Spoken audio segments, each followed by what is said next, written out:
Hand down, man down. Fisher for three. Bang! Welcome to the Tom and Jerry Sports Show. Mama, there goes that man. Artest, that's a three. Bang!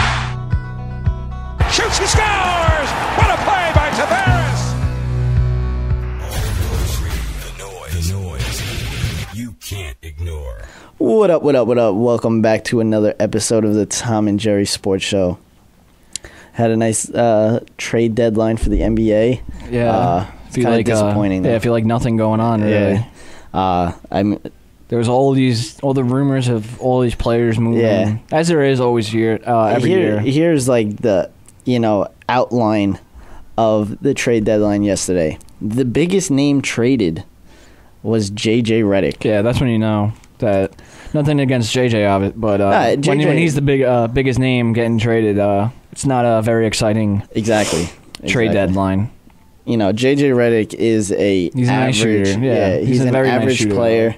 But the biggest name that everybody's been talking about, for the last 2-3 weeks about the trade deadline was Josh Smith, and he did not even go anywhere. Yeah, and Atlanta probably really screwed this up because now they're probably going to get nothing out of him. Because when he becomes a free agent, he's most likely not going to stay on a team that he can't win on. Yeah. So Atlanta really screwed themselves on that one. But with the JJ Redick trade, that's a nice little trade for Milwaukee. I mean, it never hurts to get just a natural scorer. Yeah. Pure shooter. Yeah. Especially with they have a nice little backcourt already. So yeah, it's going to be interesting where he fits in with that. But yeah, we'll get into the trades, I guess you could say, later on in the show. But we'll get into last night's action. In the NBA, there's only 2 games on last night. Thought they were going to be good games, I guess. Yeah. The first game was the Heat at the Bulls, and the Heat just totally dominated in that game. Yeah. Defensive and offensive. The Heat beat the Bulls 86-67. LeBron had 26 points, 12 rebounds, and 7 assists to lead all Heat. The Bulls, Nate Robinson scored 14. Yeah, that's pretty much all you can say. That's really all you could say. But about that game, Chris Anderson's really starting to fit in with this team. Yeah. I don't know if you saw any of the game, but from what I saw, he's finally getting comfortable. He's being himself a little bit more. With him, he's more of a defensive player. Yeah. So it's easier for him to, he doesn't fit in. Yeah. Because he's not really a guy that needs the ball or anything. Exactly. So, I mean, they didn't get him for offense. Yeah, obviously. Exactly. So I think he knows that. Obviously, he's a big body. They don't have many big bodies. Exactly. Obviously, they don't have a pure center. So anyone with size that can defend. And I mean, he blocks shots. He does everything, and so he's really starting to gel with that team. But yeah, I like a little bit of the Birdman. Oh yeah, you gotta get a little bit in there. I like the Birdman. But just the Bulls are so, I'll give them credit. They're good. Probably one of the best defensive teams in the league. But they're so boring to watch. They really even are. With Derrick Rose when he was doing his things, they're just so boring to watch. They're kind of like watching the Spurs. Yeah, Spurs are the greatest. Best team in the league right now, but they're just so boring to watch. There's no entertainment. They play old fashioned, and it just wasn't a fun game to watch, especially when a team scores 60 points in a game. Yeah. Well, that old fashioned was on the court last night against the Clippers. Old fashioned versus one of the most interesting teams to watch. But the old fashioned came out. Yeah, and this is the exact victorious reason I said on the last episode, I said that I don't believe in the Clippers. They're not a playoff team. They're not a half-court team. No. They're strictly entertainment, high-flying. Yeah. And that showed last night because they had no clue what to do against the Spurs. Yeah, Chris Paul was totally dominated by Tony Parker. Tony Parker put up 31 points. Parker better be at least top 2, top 3 in MVP. He really should. He should be in. There's something wrong with these voters. Yeah, and Chris Paul only had 4 points in the game. Wow. 4 points in the game. So that's obviously a recipe for disaster for the Clippers because of what he did in the All-Star game. He totally dominated the All-Star game, and then comes out into this game and only puts up 4 points and 3 assists. That can't happen for the Clippers, especially when you got Tony Parker on the other side shooting 31 points, 7 assists. So, he was 12 for 16 too. Really good game. Yeah, and really good game. That mid-range floater he has is probably one of the most unstoppable moves in the league. So deadly. San Antonio won this game 116-90 to put them still on top of the whole NBA with 44 and 12. And it drops the Clippers to 39 and 18. Yeah, and then the people out there if you're like a Clippers fan, I don't know. Don't buy into the hype of the season just because not at all. You're not built for the playoffs. I mean, you're a regular season team, but once teams slow it down in the playoffs, like San Antonio did last year to you, when they swept you. So, but I think the major problem with the Clippers is their toughest guy is 6 foot. Yeah, that's their problem. Chris Paul is one of the best leaders in the game, one of the toughest guys in the game. But he can't be your toughest guy. He 6 foot. The thing is, he kind of doesn't show up in like big games. Though. Yeah, I've noticed that with Chris Paul. And like away from Chris Paul, there's really nobody else on that team that's dominating because you got Blake Griffin, and I've always said since he was drafted that's all he can do is dunk. Yep. That's all he can do is dunk, and if he starts hitting his mid-range shot. Then you have a problem. Yeah, I mean, the mid-range... You're automatically going to lose if he's hitting that mid-range shot. The mid-range is getting better, but if he really wants to become elite, one of the true superstars, he needs to get that. Yeah, he needs to get that down. He needs the mid-range shot better.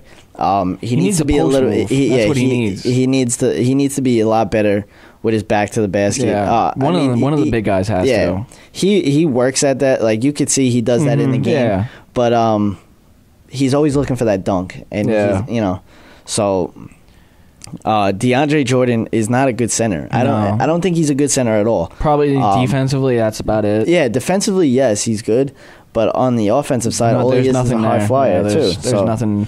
When you have two basically 7-footers that have no post moves, that you have a problem. Exactly, that's a major problem. And then your other guys, like I'll give you Chauncey Billups. They have a very solid bench. Yeah. Probably the best in the league, but there's still no size. But the thing is, with their bench, they're all shooters. Exactly, yeah, there's no size on their bench. If they're not hot, you're... I think the biggest guy would be Matt Barnes, and he's obviously not. It's kind of like the Knicks. They're all shooters. Yep.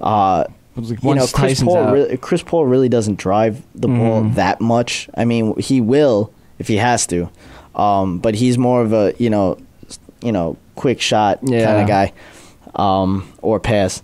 So it makes it difficult for a team like that to really, flourish in the playoffs. Exactly. You need a big guy in there that can slow everything down. You put it in, into him. He can draw a double, kick it back exactly. out. And if you're gonna have a team of all these shooters, you need to have someone that can get it to him. Exactly. And that's what a good center can do. Yeah. When he's drawing doubles, if he has a legit post move, he'll draw doubles because post moves are pretty much unstoppable. Exactly. When you're right behind the basket. So exactly. When you have two 7-footers that have no post moves and no one off the bench with any size, it's not going to be pretty in the postseason. Yeah, exactly. But tonight in the NBA, we got the Knicks at the Raptors, Nuggets at the Wizards, Bulls at the Bobcats, Pistons at the Pacers. They really gave us some good ones tonight, didn't they? Yeah. Rockets and the Nets, Kings at the Hawks, Magic at the Grizzlies, Mavericks at the Hornets, Timberwolves at the Thunder, Celtics at the Suns, Trailblazers at the Lakers. Really good game. Spurs at the Warriors. The Lakers played maybe one of their best games of their season. And I can say from watching the games, they've never played a game like I think maybe a handful of games. Like that one little stretch they went on early in the year, like the 5-game winning streak, they were scoring a lot and all that. I mean, I could probably count on one hand how many games that they actually really, really played good. Yeah. So, but the difference in this game was that Dwight Howard really came to play. That was definitely the main difference. I mean, he was contributing on offense. He was getting the ball down low, just turning around, putting it up. And Steve Nash played really good too. That was probably the best offensive game I've seen Steve Nash play all year. Yeah, I mean, Dwight's getting a lot of heat for just everything that he's been through. Yeah, and, I've been hard on him myself, but there's someone else I'm going to be a little hard on right now, and that's Mr. Steve Nash, because little do people know, Dwight Howard was just traded straight up for Andrew Bynum. Yeah, great trade, obviously, because Bynum hasn't even played yet, really. So exactly. Nash, they traded in 3 first-rounders for. 3. That's a lot of first-rounders. So, and they're not getting the value in return right now. He may not be 100% obviously yet, but and it's on both sides of the ball. Yeah, he's not getting his defense. He's just getting his dominated. defense is pretty much embarrassing. But he's not getting any scrutiny like Howard is. No, and he's basically the guy that they traded for. Everybody looks at Nash as a 38-year-old. He's always been quiet. I mean, So, but it would be nice to maybe see some of that switch a little. I mean, at least Dwight's playing. I want to see his offense like we saw against the Celtics. I want to see that. Yeah, I like that when he's he goes through a screen, pops up, and drains a mid-range shot or a three-pointer or something like that. That's what he did with Phoenix. Yeah. That's what he did with Dallas. That's what I like to see. And then with him doing that, it opens up more passes for him. It opens up a shot to Kobe. Yeah. It opens up a pass to Dwight Howard. It opens up like everything in that game. It opened everything up because of his offense. Mm-hmm. It's just like Kobe. Kobe shoots the ball well. He's gonna get doubled. He pretty much gets doubled every game. Yeah. So that's the reason why his assists are up, because he's making the right play. It'd be nice to see. If the Lakers really want to make a push at these playoffs, and they're really gonna need Steve Nash to be not necessarily the old Steve Nash, but just bring some of that back. Some of that. Some of the shades of it. If it's up to Kobe, they're gonna make the playoffs. Yeah, I mean, he's just a winner. He said that yesterday. He said it's not a question of if we're gonna make the playoffs. Yeah, we will make the playoffs. That's what you love to hear. Yeah, I mean, anyone. And then he said, and if we do, and when we do get into the playoffs, I have no fear of anyone. And he shouldn't. I mean, so right there, and I'm a Lakers fan, so I'm like, I get hyped when I hear something like that, So that's why I love Kobe. I know we both know, that he has the will to do this. Oh yeah, that he wants to do this more than anything. It's just the rest of the team buying into that, and that's what they need. I mean, Earl Clark had a really good game against the Celtics. 16 rebounds, his career high. That's what they need constantly. They need to rebound. That's their biggest thing right now. I mean, Dwight Howard does lead the league in rebounds, which is kind of amazing when you kind of think about it. With all what he's getting. Yeah, but they need to rebound. They need Earl Clark to rebound. They need Dwight Howard to rebound, and they need everybody else to score.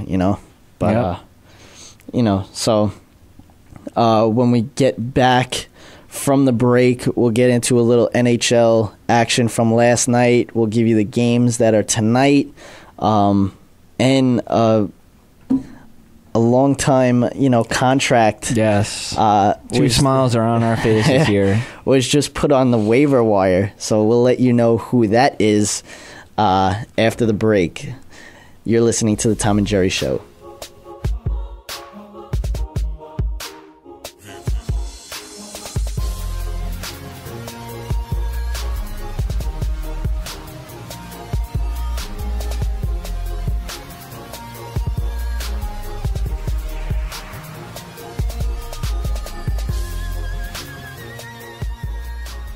And welcome back to the Tom and Jerry Show. We're going to bring you to the ice, where a couple games were couple games happened last night, so let's kick it over to Jerry. Yeah.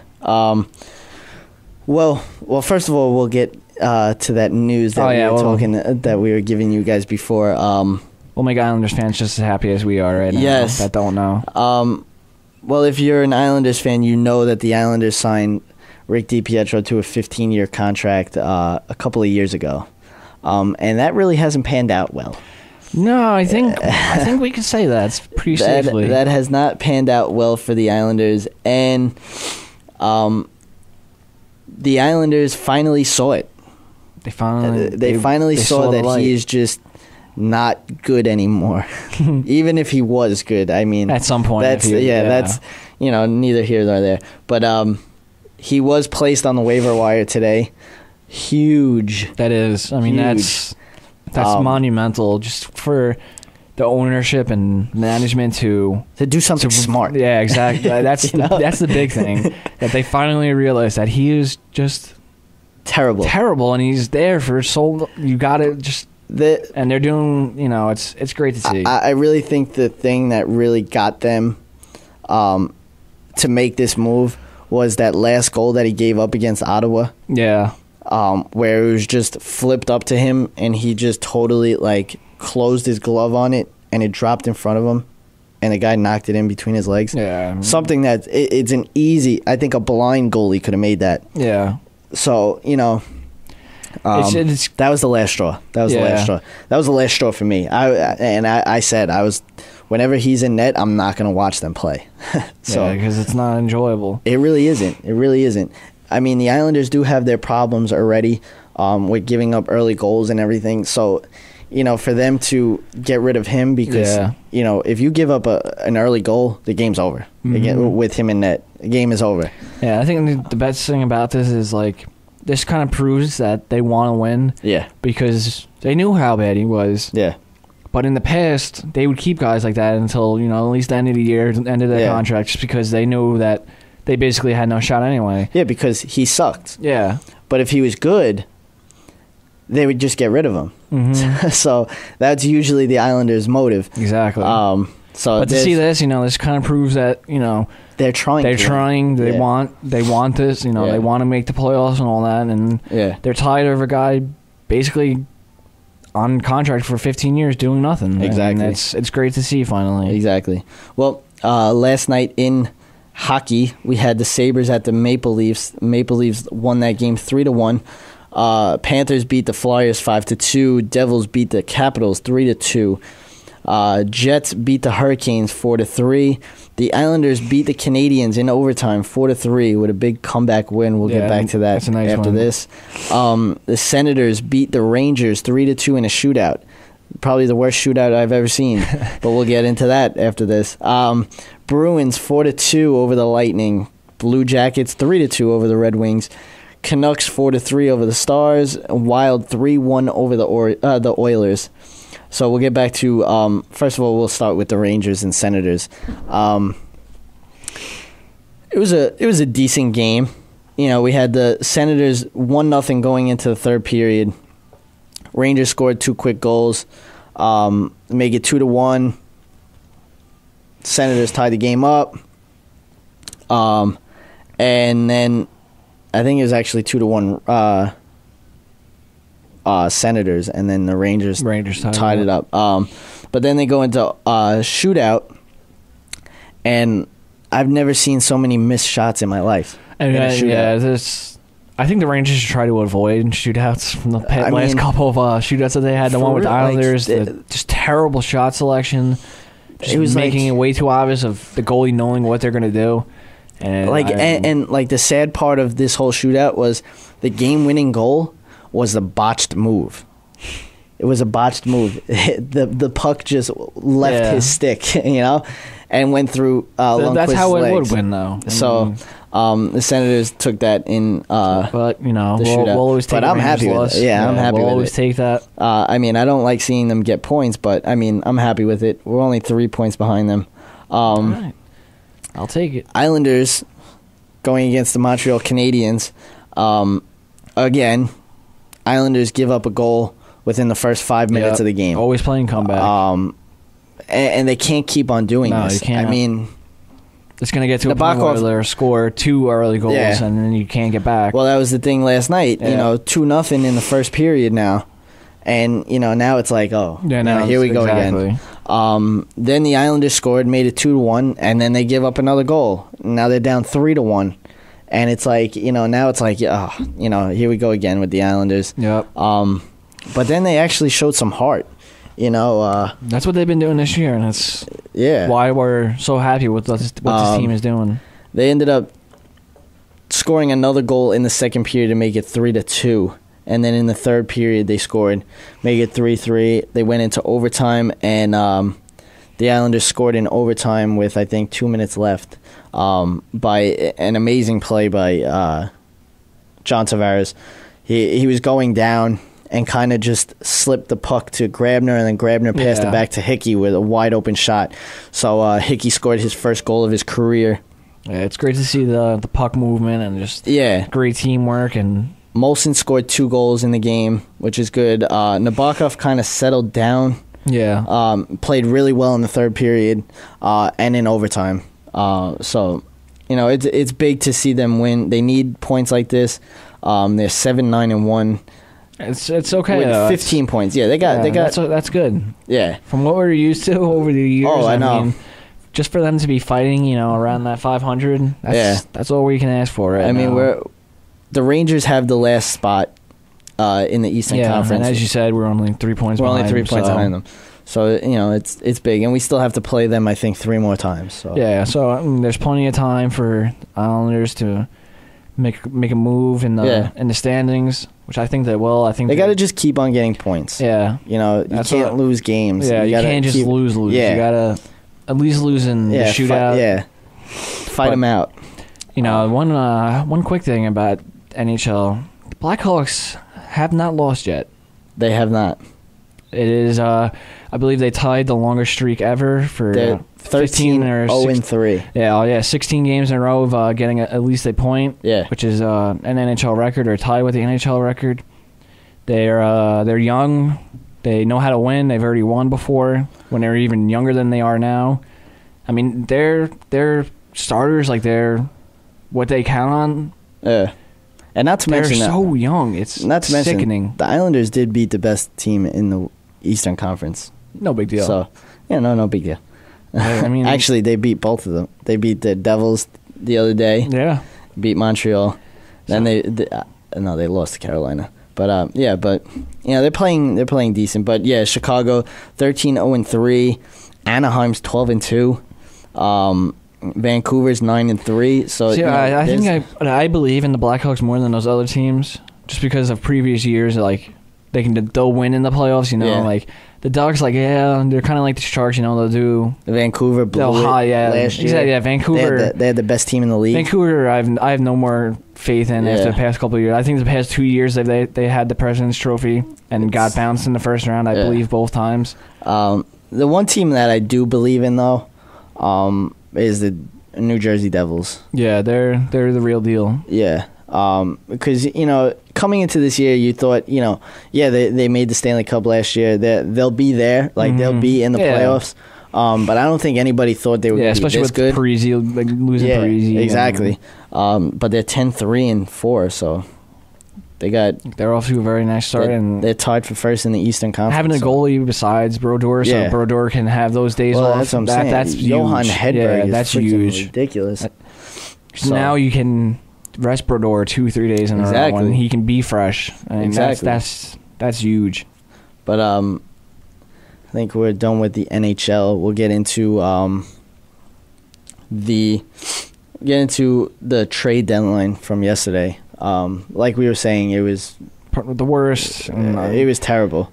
I mean, usually I like to watch the trade deadline because at the last 2 hours, everything. That's what it seemed to used to be. Everything. Yeah, I remember way back in the day, I was at my friend's house, we're just watching ESPN. Yeah, exactly. Just watching, waiting for something to happen. And boom, what do you know? Chris Webber gets traded. And, that's what it was back in the day. It was just exactly all these big names getting moved every year before the trade deadline. Something would happen, and that seems to have died off a little bit past couple of years. We'll give you the big trade of the day was J.J. Redick.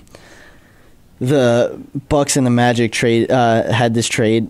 Magic received Tobias Harris, Beno Udrih, and Duran Lamb. And the Bucks received J.J. Redick, Gustavo Ion, and Ish Smith. And then I guess you could say the second best trade of the day was Jordan Crawford being traded from the Wizards to the Celtics, and the Wizards received Leandro Barbosa. Yeah. Leandro Barbosa. Crawford's a very nice player. And Jason Collins. You kind of wonder why they got rid of him. Maybe especially for a guy that's But I guess they have a lot of shooters. Yeah. Washington with Bradley Beal now and the Wall. So, but then also in the other trade, it basically looks like the Maloof brothers that own the Kings are just wiping out the entire team before they get rid of them. Oh yeah. It's really just kind of saddening what's happening over there with bad ownership. But they traded their 5th overall pick of last year, and Thomas Robinson, to the Houston Rockets for borderline nothing. They basically said, here's the 5th pick in last year's draft, and just give us bench players back. Yeah. So the Rockets get themselves a little bit better, get themselves a little younger. Yeah. Robinson's a nice 4, nice size, big upper body. So it's a nice fit with a Sheik. Yeah. But it's really sad what's going on in Sacramento. Eric Maynard was traded from the Thunder to the Blazers, and the Thunder got $2.2 million in a trade exception and rights to Georgios Presentises. Whatever. It sounds like it was just a little bit of money thing. Getting some money never hurts. Also, you had the Raptors getting Sebastian Telfair, and the Suns getting Hamid Haddadi and a 2nd-round pick.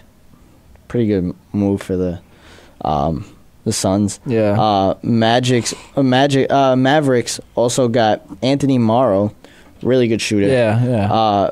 And the Hawks got Dante Jones. Thunder got Ronnie Brewer from the Knicks for a 2nd-round pick. And the Magic got Hakeem Warwick for Josh McRoberts. Yeah, so a lot of little names moving around. Nothing Dexter Pittman, really exciting. Yeah. So I mean, this was the trade deadline. This is what we had to deal with. I actually sat there and watched, and I really thought something was going to happen. Yeah. And it just was boring. I really thought Josh Smith was going. Everybody said he was going to go. Supposedly, the Hawks pulled their trade with the Bucks. He was going to go to the Bucks, which would have turned the Bucks into a really good team. I mean, I don't know who they were going to trade for. Yeah. So but if they were going to keep either Monte Ellis or you would imagine Brandon Jennings, they would be keeping because if both of them. I mean, I don't see how they would get rid of one of them. If they were to keep both of them and to have J.J. Redick and Josh Smith, that just turned that team. They're a center away from pretty much being a contender. Yeah, exactly. So you never know, but that's good to see. Also, I mean, another team basically no one really hears about trying to make big moves. I mean, it's good to see in the NBA. Exactly, but after the break, we'll get into some football news. Yeah, couple of releases, couple of signings, here and there. But we'll get into a little NFL, and then later on. Probably talk about more basketball. Yeah. But definitely come back. Tom and Jerry Show.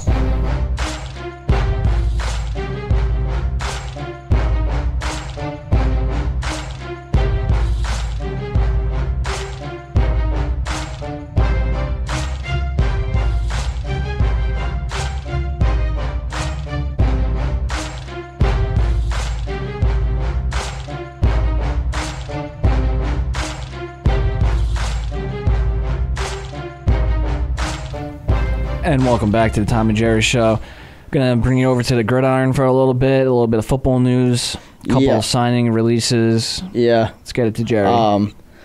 Supposedly the Falcons are looking to release Michael Turner. Big. It's big because he was a big name running back, but he was never really. I mean, he got a lot of carries a couple of years, but it just seemed like they never really used him for what he was. Yeah. In Atlanta, he's a bruiser type. He's short, but he's very round, I guess. Big, muscular. So, but I guess they have a lot of faith in their backup running back. He's got a tremendous amount of speed. Yeah. So, then also the Colts released Dwight Freeney. Yeah, which is a big move. Dwight wasn't too happy about that. No, he wanted to retire a Colt, I believe. Yeah. He was very shocked that, he was understanding that it is a business. Exactly. And he was going to take a lot of money. So, and they're trying to get younger, stay young. So, also, the Eagles supposedly spoke to Nnamdi Asomugha, told him to take a pay cut, or they will cut him. And that's what you like to see from a team. Just, a guy someone needs to get into his face, because before he went to Philly, he was the biggest name in football. Yeah. He was the guy. And then he went to Philly and completely got exposed. Yeah. Completely. Really. So he really did. Well, the thing was with him, like I've said to everybody, with Nnamdi, it was in Oakland, he only played one side. Yep. He never moved. It wasn't like, we're playing the Falcons, so I want you to guard Julio Jones. Yeah. Whoever came to his side, he guarded. Yeah. So he could be playing, a slot receiver, and it really doesn't matter if that slot receiver went over to that side. Yep. So, with him, he was going into Philly, and he was moving around with the best wide receiver. Yeah.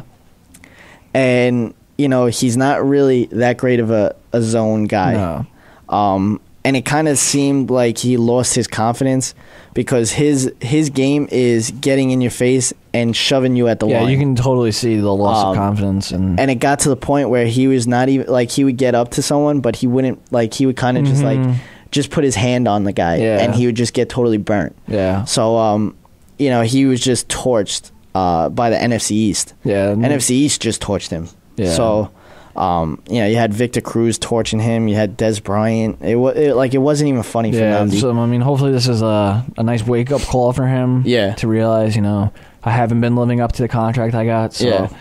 I'd like to see what he does. Yeah, this is going to say a lot about him. He did get a huge contract. Yes, this is going to say a lot about him.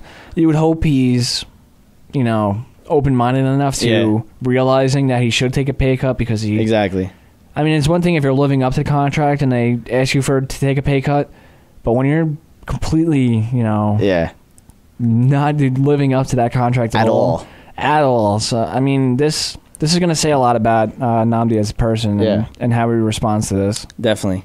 Also, the NFL is looking to make a few changes in the offseason. They want to change, they want to push back the combine to early March, and the start of free agency to early April, and the draft to early May. But they need to get this approved by the NFL Players Association.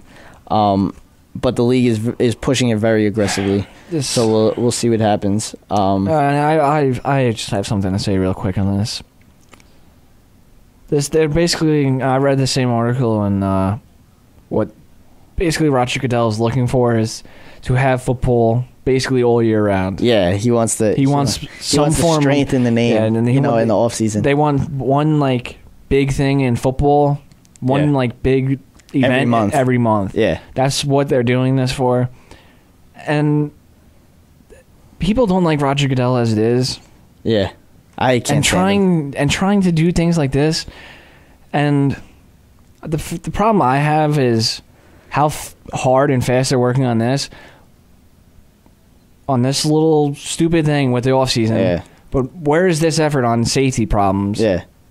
Where is this speedy evaluations and trying to get things done for player safety? But they're speed rushing to get basically more money for the owners. Yeah, pretty much. I have a really big problem with that, and I've lost even more respect for Roger Goodell after this. See, my thing is, I don't like Roger Goodell because of all the rules that he brought into the NFL. I know all the safety issues and everything, but like I said, you play football because you know the risk. Yeah. And you still play it, even with the risks of it. Of course. So you know what is all about. All the injuries. You know you're going to get hurt. You know what you're getting into. You know you're going to get hurt. Yes. So I just feel like you can't sue. First of all, I feel like you can't sue the NFL. That kind of bothers me too. For like with the whole concussion thing. Like what is the NFL supposed to do? Yeah. Are they supposed to be like, oh, listen, you're not allowed to play because when you do die, your family's gonna sue me. Yeah. I don't you can't do that. And you know what? Junior Seau, he had problems because of concussions and everything, supposedly. But back in the day, they didn't.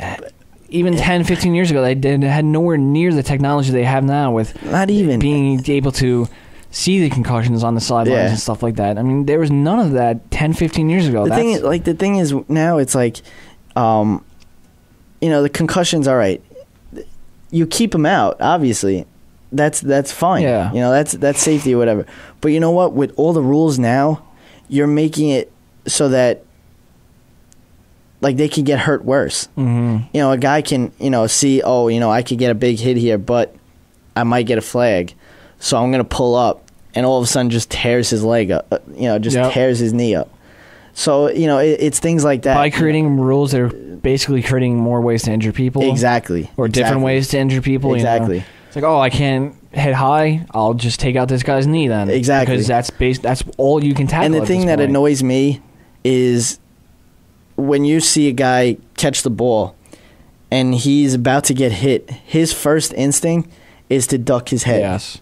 To duck his head. This is my biggest problem in football. It's my biggest pet peeve. So when a defender comes in, he's taught to square up, duck his shoulder, and put it into his chest. But now when the receiver catches the ball and ducks his head, where is his head? Yeah. In his chest. Exactly. So and they still get penalties for it. This is why I really don't like Goodell, because of these defenseless receiver calls that basically got initialized, and it's all about offense now. It's all about offense. It doesn't even have to be my team, but watching a receiver go over the middle, lower his head, and get a flag thrown on the defense, I can't explain how mad I get. I know. I can't. Absolutely ridiculous. It gets me so mad. What do you want the defenders to do at this point in the NFL? Exactly. You're running out of choices of what these guys can do. Like Bernard Pollard, he's a big hitter, so a ref's going to see, it's Pollard. He's going to crush someone, and then he does because some guy lowers his head into him and he gets knocked out. It makes Pollard look like a bad guy when he's just doing his job. Exactly. It's just ridiculous. They need to make some offensive rules, and another thing with Roger Goodell, the guy made $30 million. $30 million. And now I know the NFL is basically making more and more money every year, so I mean his salary would get increased, but the man is slowly ruining football, and he's getting paid $30 million a year. How do people not get this guy out of commissioner? I cannot stand this guy. This is the reason why, and exactly like Pollard said, I really do feel like football's not going to be existent. Yeah. In a few years. It's getting to that point. How are you going to be able to attack people? Who the hell's going to want to watch? Yeah. Who the hell's going to want to watch? Who's going to want to watch? Who's going to want to two-hand touch people, basically, what it's going to be. I mean, look at what's happening under Goodell already. Kickoff has changed. How many defensive penalties have been made? Ridiculous. How many offensive, hits on the quarterback? You can't even touch a quarterback now. You can't touch a quarterback. You can't touch a wide receiver now. So all these things are getting changed. Look how many records have been broken. Exactly. That's the biggest sign on the offensive side. Yeah. I mean, you got Breeze, Calvin Johnson, Breeze. Tom Brady and Breeze broke the record at the same. And Stafford threw over 5,000 yards that same year. That's last year we had, that you don't see. Yeah, last year we had a running back almost break the rushing record, 9 yards short, I believe it was. Calvin destroyed the single season record for and he had a yards. bad season. Season. So that's the wide receivers are not afraid to catch the ball, and they shouldn't be, because they know if they get hit, they're going to get a penalty. Yeah, it's not that hard to figure out. They're not afraid, and you know what? And that's when you look at guys like Jerry Rice and wide receivers like Lynn Swann or guys like that, Michael Irvin. Those guys just come over as greater than these guys because you know what? I could send my grandma out there to catch a ball, and she wouldn't be afraid because she's not going to get hit. Yep. And if you do get hit, it's a penalty. Exactly. It's not that, exactly. And that's why I think this league has switched from defense win championships to basically quarterback and wide receiver win championships. Exactly. I mean, it's really exactly. It's sad seeing what the NFL is slowly becoming, and no one's doing anything about it. I know. It's ridiculous. The Cowboys are in contract talks with Tony Romo. Yes, and I think there's some weird thing, like they have to re-sign him or have to give him an extension to something with the salary cap. So that's obviously going to get done for the Cowboys. If their salary gets hit hard if they don't sign Romo. With signing Romo, they can reconstruct it to help them out and open up some cap space. So pretty much it comes down to making a deal for Romo and being able to sign back Anthony Spencer, or not signing Romo and not being able to sign anybody. So it would make no sense to not sign him just for that reason alone. They're $20 million over the cap, so I don't see them doing anything in free agency, which I would love to see them do, but it's hard with the cap in this this day. I mean, it seems like a lot of teams are struggling with the cap now. That's another thing the commissioner came up with. It's not going to get into that again, but that was Tagliabue, though. Yeah, but he was a decent commissioner. Yeah, I mean, he at least kept football for what it was. Yeah. I mean, now we're playing with... He killed the Cowboys, though. A bunch of babies out there. When the salary cap came into play, that's when the Cowboys went... Yeah. So... But, I mean, salary cap does keep it nice because every team's in it. I guess you could, it's not like... Anybody could win. Yeah. So I think that's the best part about it. I mean, it's not like baseball where... We have like the Dodgers spending like $800 million in the offseason. Yeah. So, but who personally I think is the worst commissioner in sports, but I'm not gonna get myself started. Also, the 49ers are highly unlikely to cut. Well, because Alex Smith. Why would they cut him? They could trade him. Yeah, exactly. I mean, they would say they're not going to cut him. They obviously not bringing up anything about trading him. They're going to keep that to themselves for a while, see what teams throw at him, basically. But it would make no sense not, to have Alex Smith on the roster next year. Yeah. And I've seen a lot of things like, oh, why not keep him if Kaepernick gets figured out? There's nothing to figure out about Kaepernick. Yeah. The dude has a rocket arm and he can run. Yeah. Everyone's figured him out already. It's just a matter of stopping him, which you can't. Exactly. So it doesn't make any sense. Like, the whole league's figured out Kaepernick already. Yeah. He's going to be a stud quarterback. That's what they figured out. Exactly. Well, we're going to go on a break here. When we come back, we're going to get into a little HGH conversation with the NFL. Yeah. So come back. You listen to the Tom and Jerry Show.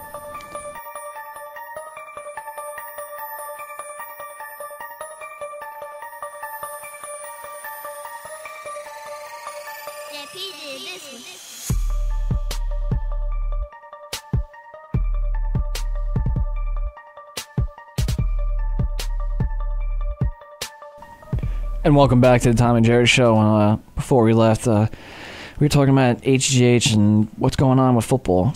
Yeah, it's sounding like the NFL is trying to get HGH testing, but I know with the whole CBA, the players didn't want it. Yeah. I wonder why. But it kind of looks like they're trying to push. Really push for it. And you would think that this would be like the one sport that it would have already been there, because it's kind of like, not like obvious in a way, but like you can just see NFL players being so likely to use things. That's why, it's kind of surprising that they don't have anything yet, because, I mean, let's get real. You don't run 2,000 yards on a torn ACL and a hernia. Yeah. I'm sorry. Peterson may have had one of the best seasons of all time, I do not think in any way, shape, or form that it was clean. Yeah. None. And I don't understand how no one on ESPN is saying, all they say is Adrian Peterson's a freak. Yeah. I wonder why. And I don't get it, because look at Derrick Rose. I mean, that's the perfect example of how long it takes to come back from an ACL injury. Exactly. You don't come back in 9 months better than you ever were. It takes 2 years. Exactly. At least, Jerry Rice said it himself. It takes at least 2 years to get back to even 95% of what you used to be. Yeah, exactly. It makes no sense to come back even better than you were.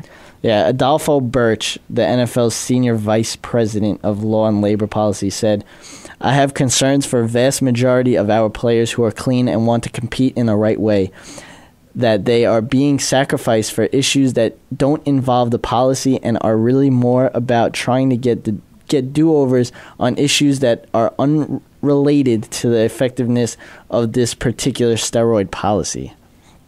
Do they even have a steroid policy? No, it's like there's nothing. You hear once in a while a guy gets a 5-game like the Brendan Browner. But I don't know exactly what it is they're taking. They weren't taking steroids. They were taking something that was banned. Like it was like was it Adderall?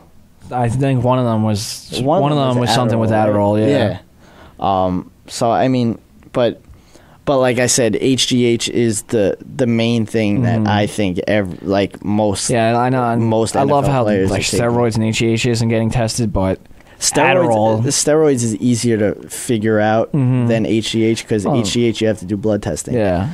So, But to not test those things, but you're testing for Adderall, that's a joke. I mean, that's come what I'm saying. It's ridiculous. I mean, I could name, I don't even think I have enough fingers to name as many players who I think is definitely I can name HGH. People on my own team that are most likely on HGH, and so, I'll be the first to say their name. I don't mean, it's if they've been allowed to do it, why not? Well, that's what I'm saying. That's what I'm saying, And that's the big thing. Like, if this ever does get out that people did do it and stuff, like some players did do it, I hope they don't get killed for it, because everybody's doing it. Well, that's or everybody could be doing it. That's what my problem is about, the baseball part, where they're talking about HGH and everything. You know what? Who cares? I want someone to tell me that the Mark McGwire, Sammy Sosa, and Barry Bonds days were not the best days of baseball that they've ever seen. Oh, they absolutely were. I would love for someone to tell me that watching those were not the best days in baseball, because they absolutely were. They really were. I mean, they were bigger than the world. That Sammy Sosa and Mark McGwire were on top of the world at that time. That was probably the most interesting thing in baseball I've ever seen. Yeah. I mean, just to watch them go back and forth, each game. It was like, Sammy Sosa just hit 2, Mark McGwire just hit 3. It was crazy. The home run derby at I believe there was one at the Fenway one was sick. Was insane, with Mark McGwire and Sosa just bombing them over the Green Monster. That was fun baseball. See, but and those days, with the whole Mark McGwire and Sammy Sosa thing, it wasn't even I don't like baseball. Everybody liked baseball at that time. Everybody. Baseball was the biggest thing going everywhere. on. Yeah. Sammy Sosa was everywhere. Everybody was doing his little piece thing. And baseball was by far the biggest sport. It really was. I mean, I'm a huge Yankee fan, and I with football, I'll wear other teams' jerseys just because I like the jerseys. Mm-hmm. Baseball, I will not wear any other jerseys. Yes, that's just how it is. Mm-hmm. I won't wear any other team's hat. I can't either. Obviously, I'm wearing a Cardinals hat right now, but still, I bought a Mark McGwire T-shirt. Yeah, I mean, that just goes to show you. And it's not just you were doing it. I mean, they were everywhere. I had that 61 T-shirt. Yeah, and I mean, you can at the time. I mean, you can go to a Mets game or something like that, Yankee game, and there would be McGwire and Sosa stuff in the stores there. I mean, that's just how big they were. Exactly, and I mean, if you look at it, it was kind of like the whole Mickey Mantle and Roger Maris kind of thing, just in our day. Mm-hmm. That happened in 1961.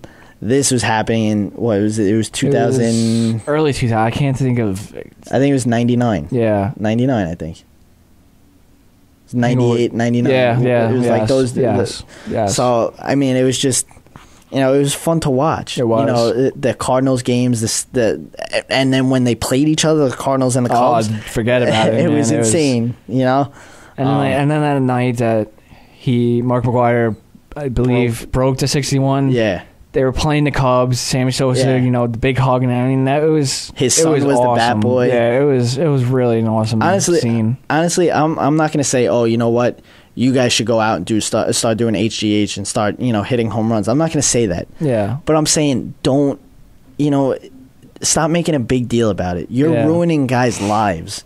You're like, everybody has ruined A-Rod's life. Yeah, has ruined it. And you know what? I'm not going to say ruined it, because the guy does make unbelievable money. But he gets scrutiny that he is undeserved, I guess you could say. Exactly. He's one of the only few players to actually come out and admit he did it. Yeah. At least no one gives him credit for that. There's I know. Players everywhere in every league that like hide Ryan every Braun. day. Yes. Everybody hyped up Ryan Braun. The guy won MVP and everything, but now he's on 3 different PED. Yeah. So it's like, no one hits him as hard as they're hitting A-Rod. Yeah. Everybody hates A-Rod. And it's the contract. I mean, that's what it is. Which is ridiculous, even because with the contract, it's not A-Rod's fault. No, the Yankees. What do you want to gave say? him You that know what? contract. That's too much money. That is exactly. You take off like $50 million, maybe I'll sign it. That was my thing. That was my thing with it. Like, literally, if someone gave you know what, here's 7 years, $275 million. You know what? I don't know. Bump it down to 2. Yeah, 2 flat. Yeah, exactly. You got yourself a deal. I don't want. I don't really want to take that money from you. Yeah, get real, I mean, people. you have the money, but I really don't want to take that money from you. Stop that. Stop that. If someone gave me 7 years, $275 million, I mean, words wouldn't even describe. Yeah, exactly. I probably would have dropped dead. Exactly. I probably would have dropped dead. Let's get over that, people. Exactly. Get over the contract. Get over everything. Get over money involved in baseball. There is no salary cap in baseball. People will get the contracts. Exactly. They're just going to keep getting higher. Exactly. It's just gonna no one keep says getting anything higher. about Albert Pujols. No one says anything about Prince Josh Fielder. Hamilton. No one says anything about Prince Fielder. Stop it. Stop. Serious. Look at Pitchers CC Sabathia getting the most money in pitchers. Felix Hernandez getting a $175 million contract. The contracts are only going to get worse. Exactly. People. It's only going to get worse. Just stop talking about the money. If Trout has 2-3 more years like he's having, we're talking easily 250. Yeah. So, I mean, it's getting annoying. It really is. Prince Fielder makes $220 million. Right? That's only. I know it's only $50 million less, but I mean, it's just leave the guy alone. Exactly. It gets to a point. At the point when he got his contract, he was the best player in the league. Yes, he was the best player in the league. Bar none. All right, so it was 7 years. The Yankees probably should have went a little lower with that. But you know what? And people want to hate on the Yankees for even giving him. 31 other teams would have given him the exact same money. The Red Sox if they could have were willing to give it to him. The Red Sox, I think, they wanted him twice, a couple times. I think the Red Sox were going to give him like $5 million less. Yeah. So it's not, it's just the way, everybody. It's either you love them or you hate them. That's how it is with a lot of Yankees. Yeah. I hate all of them, but I respect them. There's only one guy on the Yankees that everybody can, respect, and you would hope Derek Jeter. That was Derek. I mean, Jeter. I don't think I've ever heard anybody that. Yeah, exactly. Derek As an Jeter. Orioles fan, I hate the Yankees more than any other team besides the Steelers. But even if people come up to me and say, we're talking baseball, and they say, oh, I hate Derek Jeter. Like, you may hate him, but better at least respect him. Yeah. And if they say they don't respect him, you clearly just know they don't know baseball. Yeah, because exactly. He is everything that baseball is. He's now. pretty much the face of MLB. He is. Pretty much the face of with the MLB. The logo thing, like the little logo. Yeah. If the NBA was going to switch, it would be like the MJ dunk. Yeah. I think the new baseball logo would be the Jeter. Yeah, the jump throw. The jump throw. Yeah. What else could it? Exactly. That would be the baseball's logo. Yeah. That's just Derek Jeter is baseball. So I mean, I don't hate the Orioles. No, I mean, you have no reason to, and we've had one good year in the past 15. So I mean, I hate the Red Sox. I hate the because Red they've been Sox. good. That's it. I mean, let's be honest. I mean, like, and even everybody talking about the Mets and everything. I don't hate the Mets. There's no. They're just terrible. I hate the Mets because of the fans. Oh, that's my thing. I don't hate the Yankees themselves. I hate their fan base. I'm a good guy. Oh, of course. But it's those guys that always come out with the 27. When the first thing someone says to me is 27 year olds, I'm done talking. I need to save the anger because I can't. That 27 though. That 27 just gets me every time because more than half of them were when about 10 teams are in the league, if not less. Hey, we do have 27 though. No, you have about I would say 8 count at the most. At the most, and I'm not saying 8's a lot. I'm still more than anybody else. Of course, yeah, obviously, but I mean, let's get real. I mean, you're playing with 6 teams that had pitchers going 200 innings in a game. It was back in the day. Just come on, those don't count, people. Get real. You had a pitcher named Farmer John out there because it's 1918. It really, come on, It's funny. It's funny, but I mean, what are you gonna do? Yeah, we are getting closer though to baseball slowly but surely. Yes, spring training. I'm very excited. Spring training is my least favorite thing in the world. Yeah, no. The Yankees are experimenting something in the spring training. They're moving Curtis Granderson to left field and moving Brett Gardner to center. I really like that. I like that a lot. I really like that. And don't get me wrong, Granderson. No, yeah, it's not that he couldn't play center. But Gardner is faster than him. Yeah. He's younger. His arm's gotten better. Yeah. And he makes some insane plays. I like that move too. And last year, I've told everybody, I think the biggest problem with their lineup last year was that Brett Gardner wasn't in there. I mean, to have that speed, he's your stolen base guy. Either at the top of the lineup or the bottom of the lineup. Did they say what they're going to do with him? Big time. Is he 1 or 9 in the batting? If I had to guess, he'll probably be 9. Yeah. Because of Jeter. Yeah. Jeter had really good numbers at leadoff. I was thinking the same thing. So we'll see what happens. But I just want to get your comments quick on. Do you hear what David Price had to say about the Yankees? I did. So David Price, Tampa Bay pitcher, one of the best in the league. I heard something about it. I didn't hear what he said. He said he would never play for the Yankees because of their facial hair rule, that they can't have beards. He said for that reason alone, he would never even look at a contract offer from the Yankees. Good, because we wouldn't want to give him anything. And that rule is a little whack. I mean, they're a classy organization. It's one thing to not have that Johnny Damon back in the day. Yeah. That I understand, but to not have just a simple chin strap or something like that. You're allowed to have a mustache. I mean, as long as I understand you're classy, I get that. You don't want players looking like scrubs, obviously. But let them at least, be creative with their facial hair. Let them, as long as it's not like I said, like Johnny Damon back in the day for the Red Sox. As long as it's not like that. Yeah, what does David Price really have? He just does the goatee, I believe. Yeah, that's what I thought.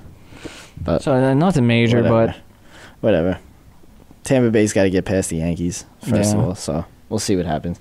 That will do it for the Tom and Jerry Sports Show. Definitely, we thought All Noise would be. I mean, we want to get on just as bad as Hopefully, everybody wants to listen to us on it. But yeah, definitely. I'm really hoping next week. Yeah, we want to say next week, but we're not. We'll see. We'll see. We definitely try will not let to get you our know. hopes up. Yeah, we'll definitely let you know. But that is about it. I'm Jerry. And I'm Tom. Be breezy.